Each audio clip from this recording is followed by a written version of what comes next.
At the crossroads of two continents, Asia and Europe, Turkey is a true melting pot of cultures. Modern and ancient, urban and wild, spiritual and hedonistic.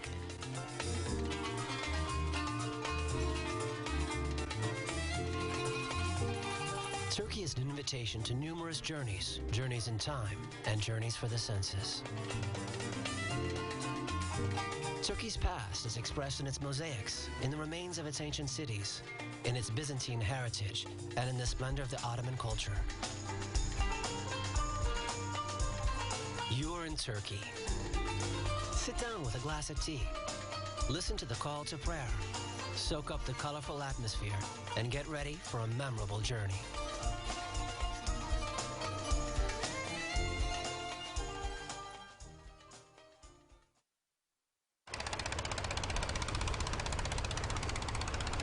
Istanbul is an excellent introduction to discovering Turkey. It is more than a city and worth a trip in itself. Due to its exceptional location along the Bosphorus between Europe and Asia, it has played a symbolic role between the East and the West since the beginning of its history. This convergence of cultures has shaped the city and contributed to its influence. Byzantium, Constantinople, Istanbul, such mythical names for the same city. Today, Istanbul shows several facets marked by its rich past. Hagia Sophia perfectly illustrates its history, written in successive layers. The basilica was built during the 6th century under the reign of Emperor Justinian to restore the splendor of the Roman Empire in the midst of Christianization. Inaugurated in 537, Hagia Sophia remained the largest church of the Christian world until the fall of Constantinople in 1453. Under Sultan Mehmed, it became a mosque, a function it kept until 1935, when Ataturk turned it into a museum. Under the central dome that rises majestically, the visitor can admire the beautiful mosaic of Christ as a glorious symbol of Christianity at its height. In the 17th century, Sultan Ahmed I wanted to build a mosque that would equal or even surpass Hagia Sophia. The Blue Mosque is a masterpiece of harmony and elegance. It owes its name to the 2,000 ceramic tiles from Iznik that line the interior walls.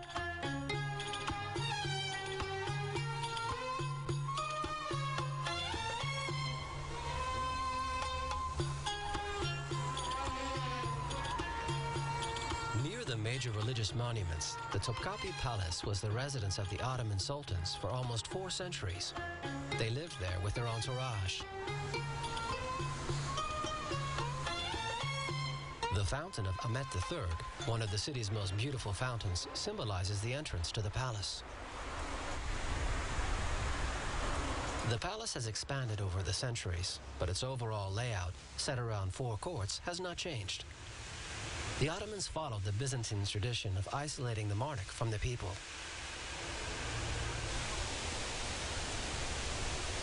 The palace exhibits amazing treasures, including the famous spoonmaker diamond. This 86 said to have been found in a dump and bought by a street vendor in exchange for 3 spoons. Another exhibit is this gold dagger inlaid with 3 large emeralds that was coveted by Peter Ustinov in the movie Topkapi. The palace overlooks the Bosphorus and faces the Galatasaray district. Many foreigners, diplomats, and merchants who dealt with the empire used to live here.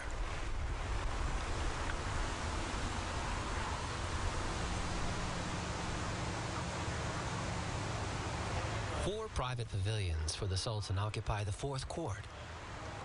At the end of the tulip garden, 2 of them are particularly charming. The Yerevan Kiosk was built in 1635 to commemorate the conquest of Yerevan, today's Armenia, from Persia. And in the circumcision room, decorated with magnificent ceramic tiles, the sons of the sultans came to rest after the painful rite of passage.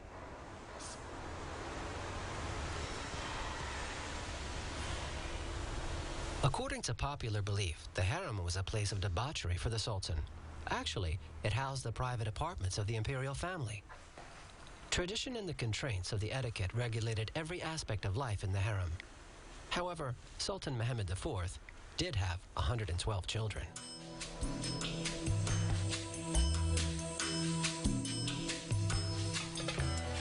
Upwards of 500 people could live in the harem.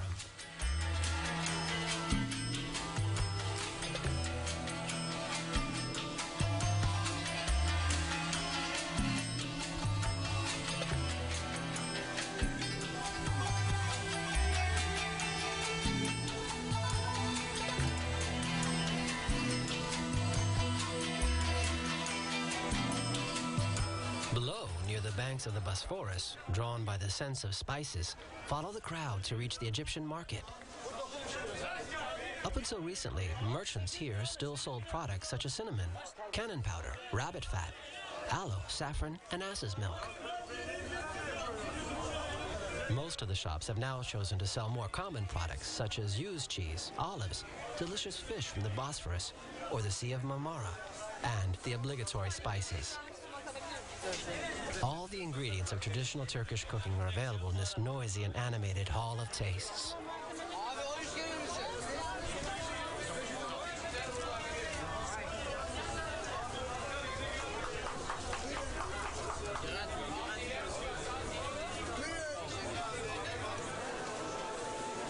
Here, no need to beg gourmets to taste all these sweets, from dates to lookums and the irresistible pastries.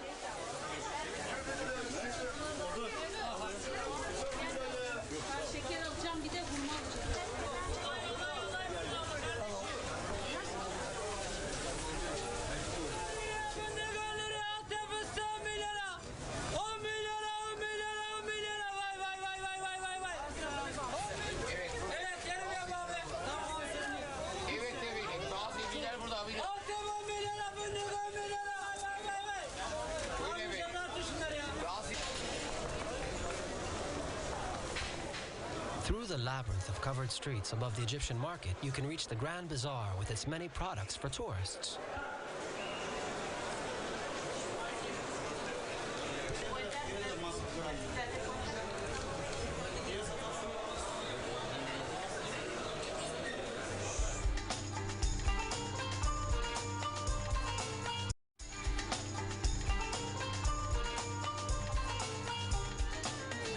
The Mosque of Suleiman the Magnificent welcomes visitors for a peaceful and quiet pause. Istanbul's largest and most grandiose mosque was built between 1550 and 1557. Although impressive in size, the mosque's interior remains pleasantly simple.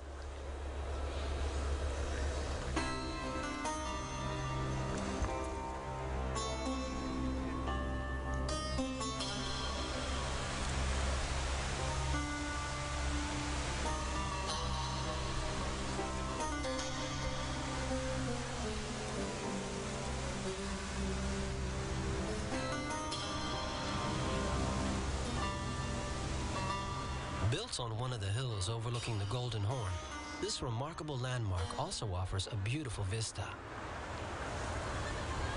At sunset during Ramadan, on the huge esplanade between Hagia Sophia and the Blue Mosque, small restaurants actively get ready for the iftar, the moment when fasting is interrupted. All the doner kebabs swing into action. Ramadan is a time of prayer, but also a celebration that livens up the city.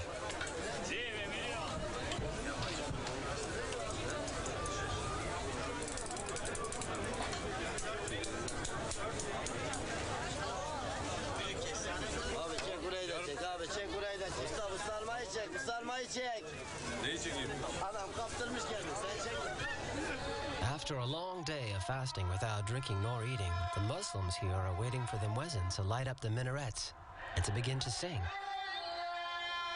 Family members and friends can start to celebrate.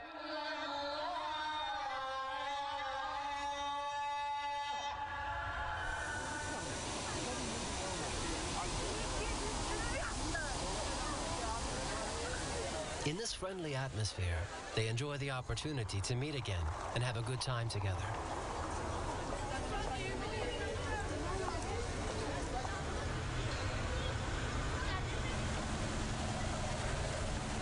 On the Bosphorus, the small harbor below the Egyptian bazaar is a bustling place all day. Despite several large bridges, navigation remains the most commonly used means of transportation between the two continents.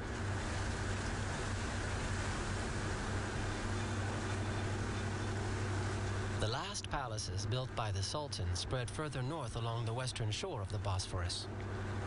At the end of the 18th century, the sultans left the Golden Horn and Topkapi to settle in sumptuous and lavishly decorated marble residences.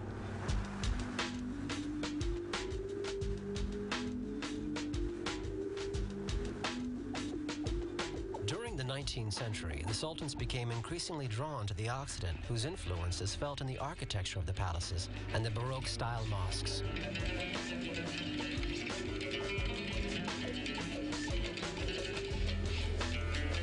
Slightly further north, on the European shore of the Bosphorus, stands the Rumelia fortress with its thick walls. It was built by Mehmed the Conqueror in only 4 months on the narrowest point of the strait to prepare the siege of Constantinople that soon surrendered. Istanbul is also a modern city, in many ways similar to major Western capitals with its stores and crowded pedestrian streets. You can feel Istanbul's attraction for Europe, yet it has come to terms with its rich historical past and numerous cultural influences. It is also a city of contrasts. Within minutes, visitors can go from a modern city to typical scenes such as these fishermen lined up on the Galata Bridge.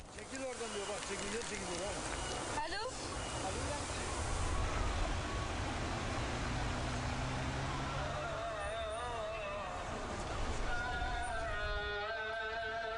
Despite appearances, Istanbul isn't the capital. Few visitors ski, yet it embodies the contradictory trends that express themselves throughout the country. Today, Ankara is a lively city with ministries, foreign embassies, hospitals, and light industry. The Kocatepe Mosque, finished in 1987, revives the gigantic architectural scale so typical of the Imperial Ottoman style. Its imposing silhouette is the main landmark of the city's modern center. Even though one can feel the fervor towards Islam in the country, Turkey remains a secular state. The mausoleum of Ataturk, a figure still venerated today for having allowed Turkey to enter the modern world, symbolizes this distinction between the spiritual and the temporal. Crowning the hill, this imposing citadel dates back to the 9th century. The interior walls are even more ancient. The city's most ancient mosque was built in the 12th century. Around this monument, a traditional Turkish village with its typical wooden houses is being restored.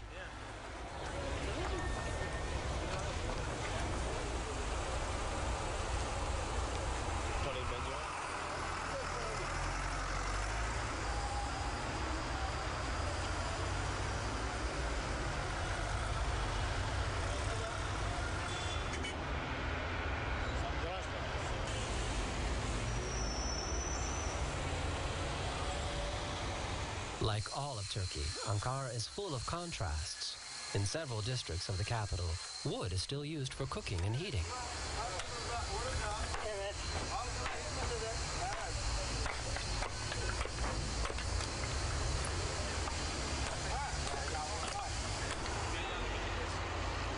The colorful little houses at the foot of the citadel are called Gecekondas, which means houses built overnight. They contribute to the rampant urbanization problem the city is trying to control without much success. This suburb accommodates a constant flow of peasants from Anatolia who leave their land hoping for a better life. Further up the hill, protected by the citadel, old Ottoman houses create a special atmosphere in this district.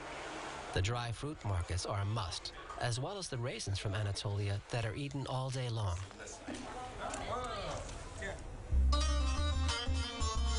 The center of Anatolia, the heartland of Turkey, offers a striking contrast to the Mediterranean coastline.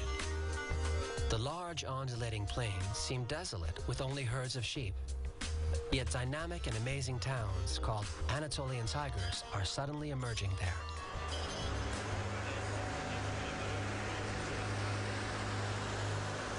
In the booming town of Aksaray, little has survived from the antique Roman town formerly called Archelaïs.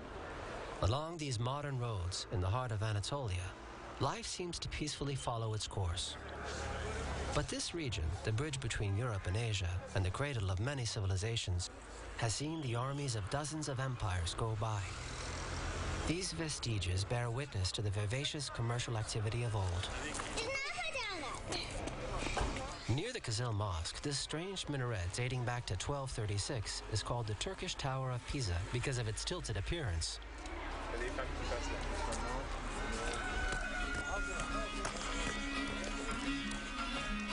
Deeper and deeper into the Cappadocia region, numerous cave cities appear. Cappadocia was the heart of the Hittite Empire prior to becoming an independent kingdom, then a Roman province mentioned in the Bible. Visitors appreciate entering the depths of these mysterious underground cities excavated several centuries BC. The natural environment of Cappadocia is also exceptional. This barren area was shaped by a geological history of rare intensity in constant evolution that never ceases to amaze the visitors.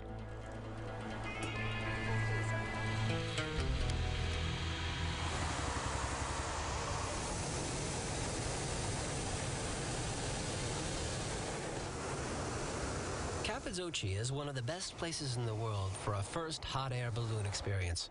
Flight conditions are exceptionally good. As for the scenery, it is simply unforgettable. After dawn, the sky fills with balloons. It is unquestionably the best way to admire the lavish scenery where Mother Nature's works defy the imagination.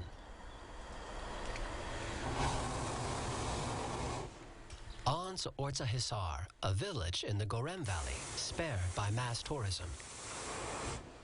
It has preserved the atmosphere of a charming rural village. The main attraction is a castle-like volcanic formation used as a fortress during Byzantine times. In the valleys of the area, fairy chimneys unfold as far as the eye can see.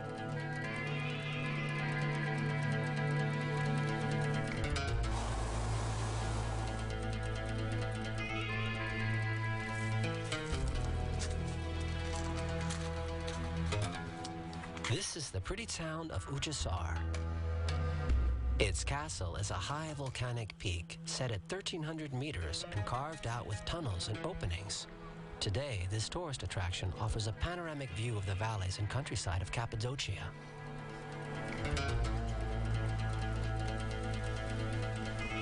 With the development of tourism, the troglodyte dwellings have been transformed into elegant guest houses.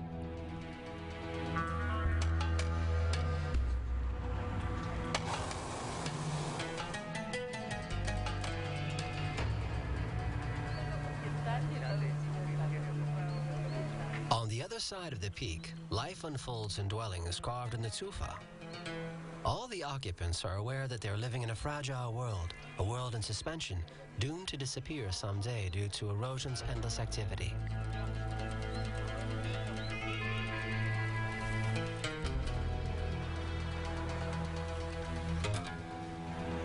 With its surreal sceneries that defy the imagination, this region was shaped by the combination action of wind and rain on the tufa created by volcanic eruptions. The caves excavated at the top of the rock faces were used as pigeon houses. The villagers used to raise these birds for their droppings, which they used as a fertilizer. Few places in the world offer such clear evidence of the successful fusion between human life and an exceptional natural environment.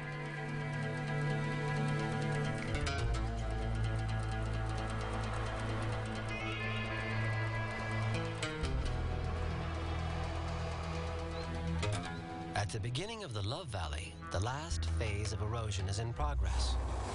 The layer of basalt has completely disappeared, leaving only a superficial and fragile layer of tufa subject to the assaults of wind and rain. Today, it is a UNESCO World Heritage Site, yet many of these natural wonders claimed by man are doomed to disappear. Built in the volcanic tufa, the town of Gorem is an attraction in itself. In the middle stands the Rua Kalesi, a high volcanic peak crowned by a Roman temple carved into the rock. Here, the proliferation of cave churches testifies to the major surge of mysticism that swept over this region.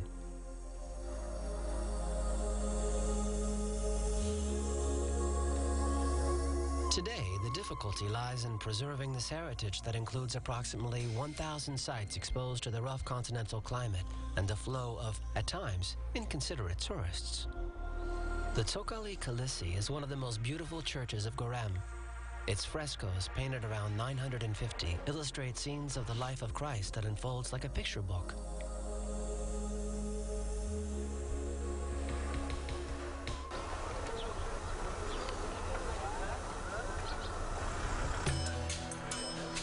Pushed by the wind, we head north of Goram.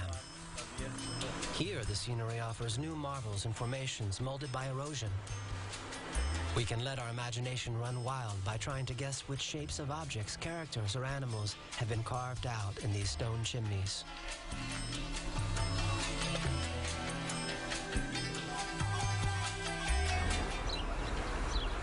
This enchanting setting along the Red River leads us to Avanos, formerly called Vanessa. This modern city is famous for its pottery. The artisans still use the red clay of the river, a practice that has remained unchanged for centuries. The oldest traces of this form of artistry go back to 6000 BC. Prior to the invention of plastic, Avanos was the most famous production center of Turkey. Today, Galip is a faithful heir of this legacy.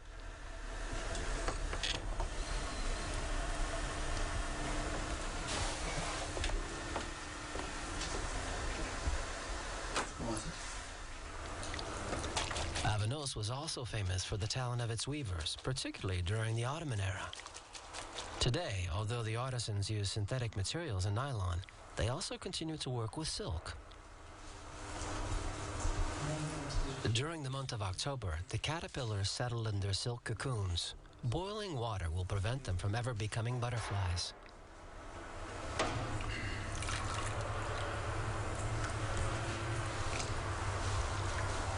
The precious thread is collected by following a meticulous and complicated procedure.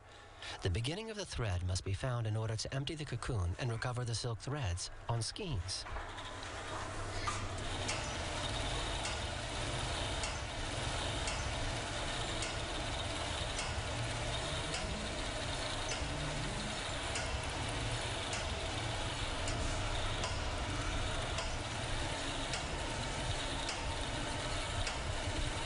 Almost all small family businesses have disappeared. They were replaced by modern workshops. However, in recent years, there has been a renewed willingness to preserve a know-how for which Turkey was so famous, including the weaving of rugs.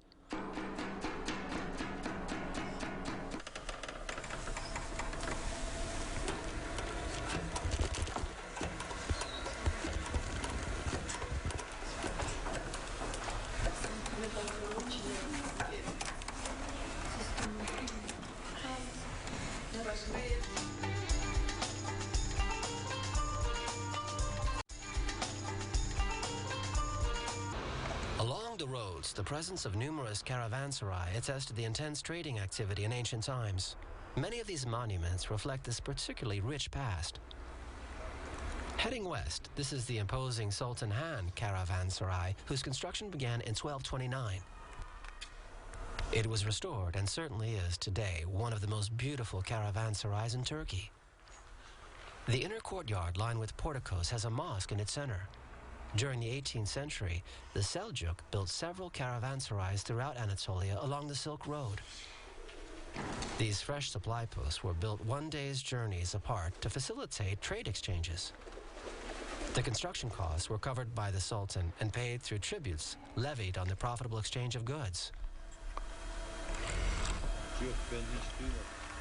The 13th century Opruki caravanserai is not situated on the ancient Silk Road.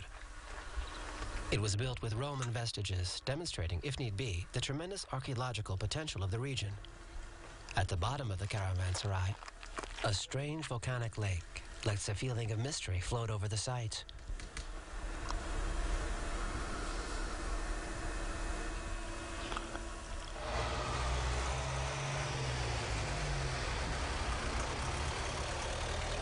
Our journey in the heart of the Anatolian steppe leads to Konya. This town is an open-air museum of Seljuk architecture. One could just admire the exterior facades of its buildings, but it would be a shame to miss the splendors within.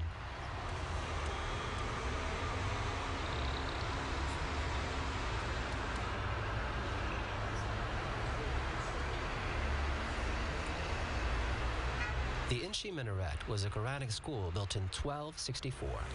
The main interest of this building lies in its richly sculpted gate with Arab inscriptions. The minaret behind the gate was called the Slender Minaret, after which the Quranic school was named. The town owes its charm to the combination of modern and traditional elements. Konya is a religious city where pilgrims and Oriental influences blend. One never tires from contemplating the finesse of the minarets that stand out like rockets towards the sky. One of the most important mystic philosophers of the Seljuk Sultanate of Rum was Jalaluddin Rumi. His followers called him Mevlana, which means our guide. He founded this dervish convent.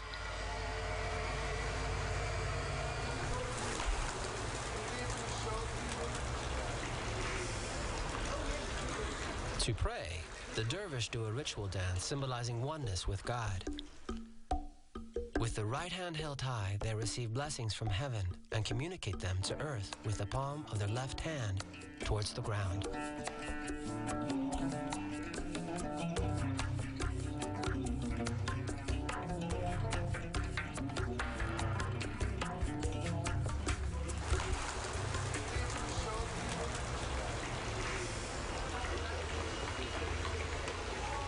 One can come to pray on Mevlana's tomb and that of his son. Both are surmounted with huge turbans, symbols of a spiritual authority. There are also numerous dervish tombs nearby.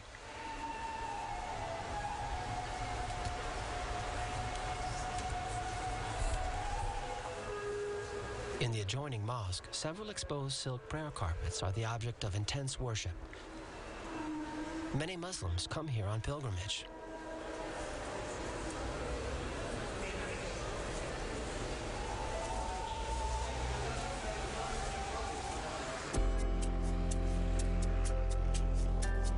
Turkey never ceases to surprise the traveler.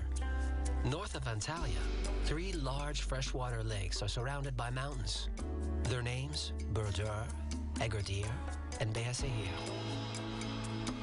The Beyazıt Lake is certainly the most beautiful, with its charming small town where traditional and modern homes blend in harmony.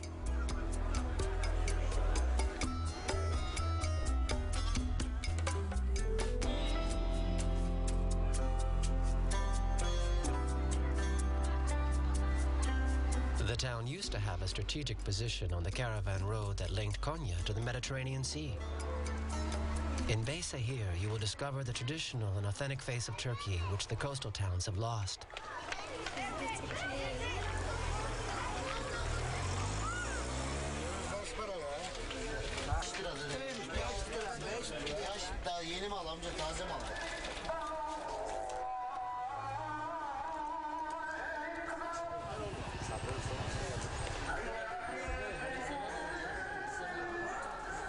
The town has one of the most admirable medieval mosques of central Anatolia. The architecture is remarkable, with 39 wooden pillars and a mihrab decorated in blue ceramic tiles. Although Islam is the dominant religion in Turkey, the coexistence of various religions is exemplary in this country. The religious communities have in fact managed to live together. This spirit of tolerance is fundamental in an area where several worlds converge.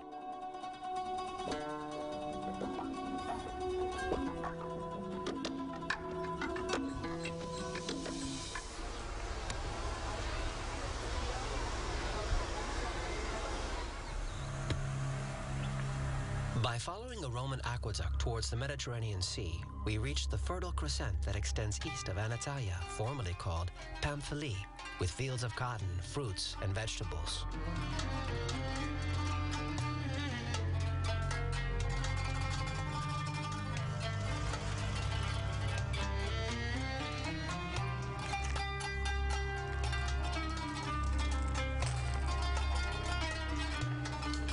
Anatolia has superb Greek and Roman theaters, but the most beautiful of all is that of Aspendos. Built by the Romans, cared for by the Byzantines and the Seljuk, it was restored after Ataturk visited the site. The theater provides seating for 15,000 spectators. It is used today to put on numerous shows and concerts. It is greatly appreciated for the exceptional technical characteristics of its stage and its magnificent acoustics.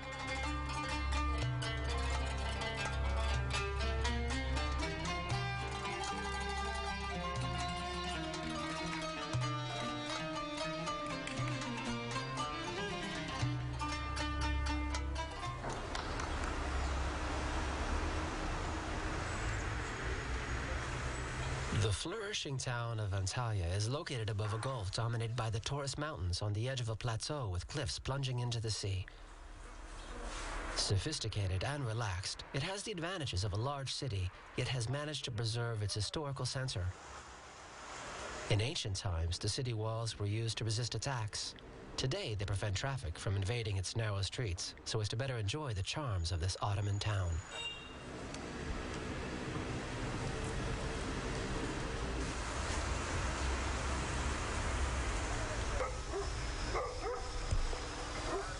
This ancient Roman harbor was restored in the 1980s to become a marina for yachts and excursion boats. A few fishermen are also left.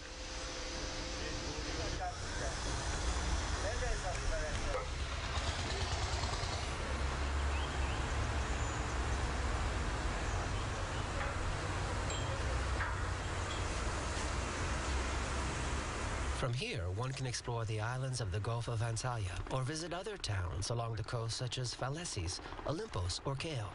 One can also simply enjoy the splendors of the Oriental Mediterranean seaside. This is the heart of the Mare Nostrum, an amazing melting pot of civilizations whose numerous influences still make up its wealth.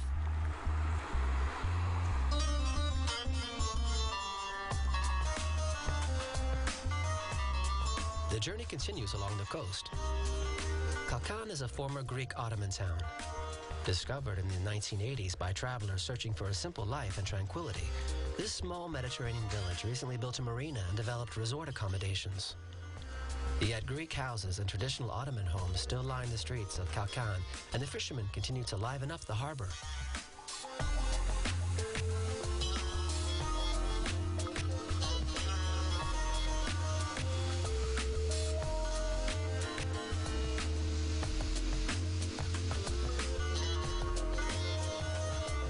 Beach lovers should be blessed with a few mythical places such as Ulu Deniz, a sheltered lagoon that can't be seen from the scene.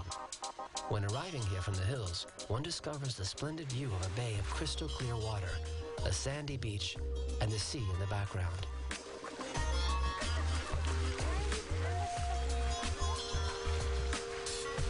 Because of its beauty, this site is a much sought-after spot for filmmakers and photographers.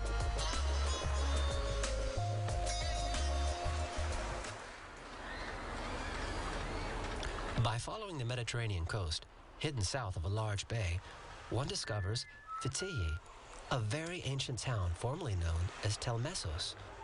It belonged to the Lycian Federation prior to falling under Persian domination during the 6th century BC. It was then occupied by the Athenians, followed by the Romans during the 2nd century. Most of the ancient buildings were destroyed by the 1958 earthquake. However, strange-looking sarcophagi built around 450 still remain. The town expanded around these tombs. As for the tomb of Amyntas behind the town, its facades were built in the style of an Ionic temple.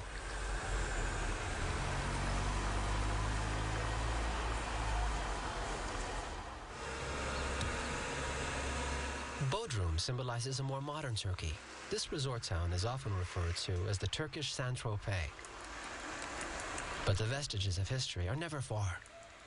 The castle overlooking the town was built by the Knights of Hospitallers who took Bodrum in 1402, taking advantage of a moment of weakness of the young Ottoman Empire. Fishing boats and the yachts of the Turkish jet set line up along the docks of the harbor.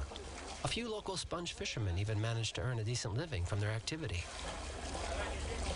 Bodrum has all the charm of a seaside resort, but for the tourists seeking peace and quiet, the high season may not be as enjoyable. However, in the spring and the fall, the town recovers all of its discreet charms.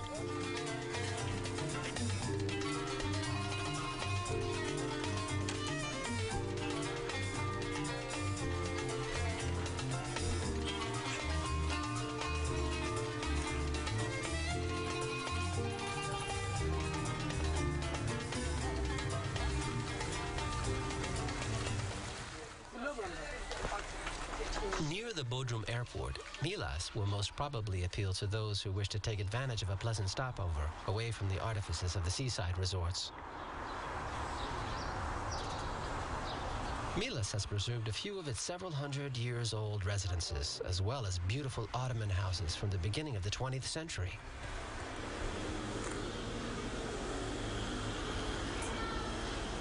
Life in this old village perched on a hill is a typical example of Turkish tradition.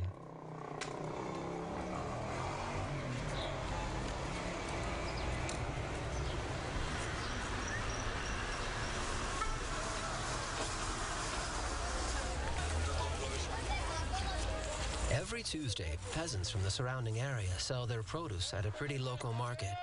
Visitors will enjoy strolling around and reveling in the colors, aromas, atmosphere, and kindness of the inhabitants.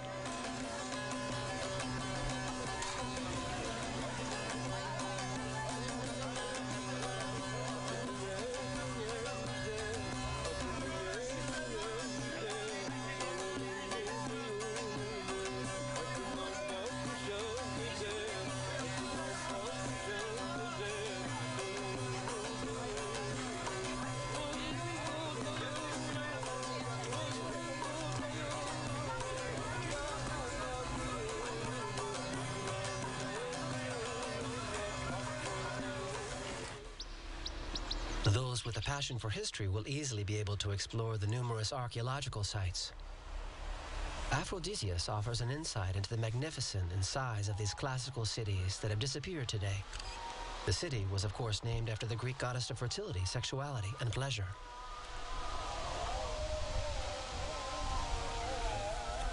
All that remains of Aphrodite's temple are beautiful porticos standing among the fields.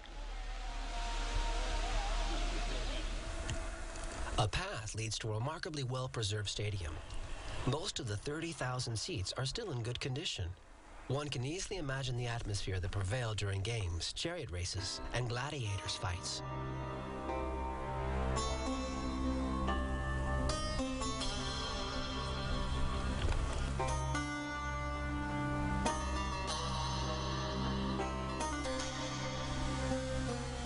The city had a sculpture school. The Odeon is a small marvel built in marble during the 1st and 2nd centuries. Buried under a layer of mud for centuries, its state of preservation is almost intact. At the end of the 5th century, Neoplatonic philosophers still taught here.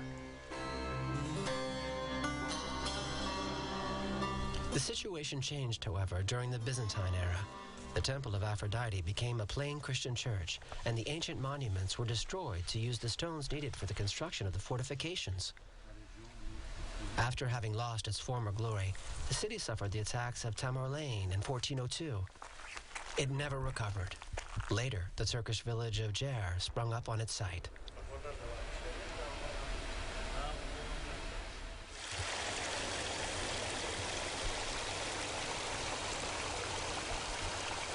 Deeper into the mountains, the cliff of Pamukkale shelters the ancient site of Hierapolis. Another major attraction in this area is nature's eccentricity. The hot thermal springs that drip down the hillside deposit calcium oxides that cover the entire cliff with white concretions that over time have formed these large natural pools. The Romans quickly realized that these thermal springs had therapeutic properties. At the end of the 2nd century BC, Hierapolis became a very popular resort. Many people from the ancient world came here to heal.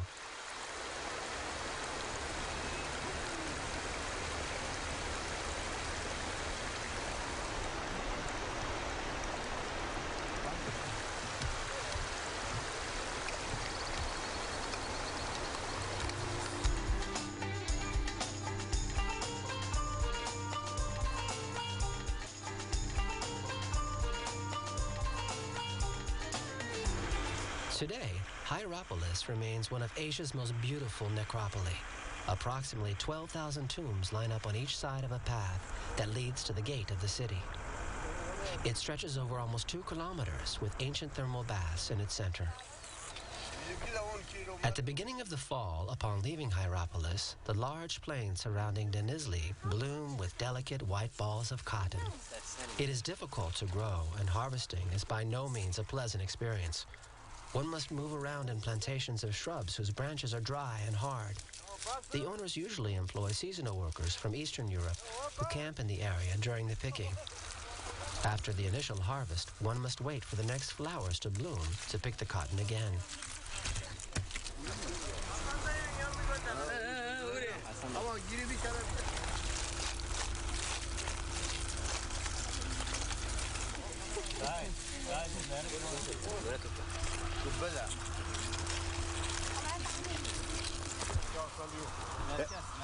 Hep Adıyaman merkez. Atatürk Barajı'nın dibindeyiz. Hangi köy Atatürk Barajı'nın dibi?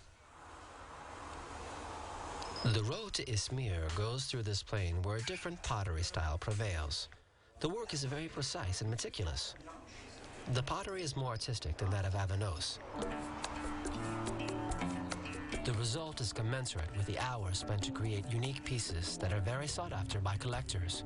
Each style represents a different region.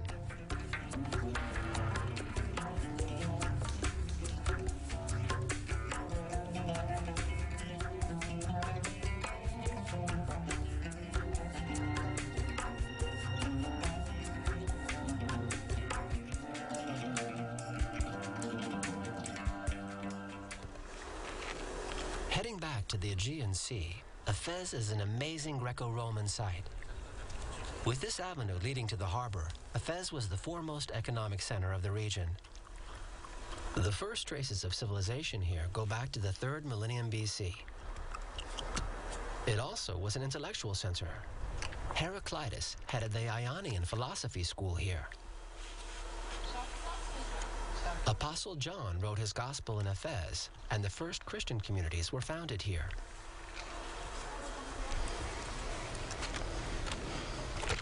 The Library of Celsus is a prestigious example of imperial art in Asia. The marble columns, the ornate decoration, nothing was beautiful enough for this edifice built to shelter the mausoleum of a Roman governor.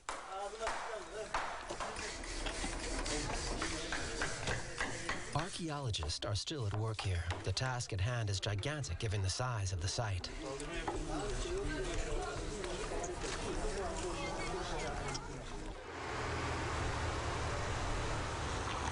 Further towards the north lies Izmir, the most important city on the Aegean Sea. Its past resurfaces at the mention of Smyrna, a cosmopolitan city and major harbor that reached its height under Alexander the Great. The old Oriental houses still lend a charm similar to that of Alexandria in Egypt. A major part of the city was destroyed by a fire in 1922. In the district of Alsancak, several narrow streets were spared by the flames. Numerous pretty Levantine houses, some of which were restored with care, have become fashionable cafes and restaurants.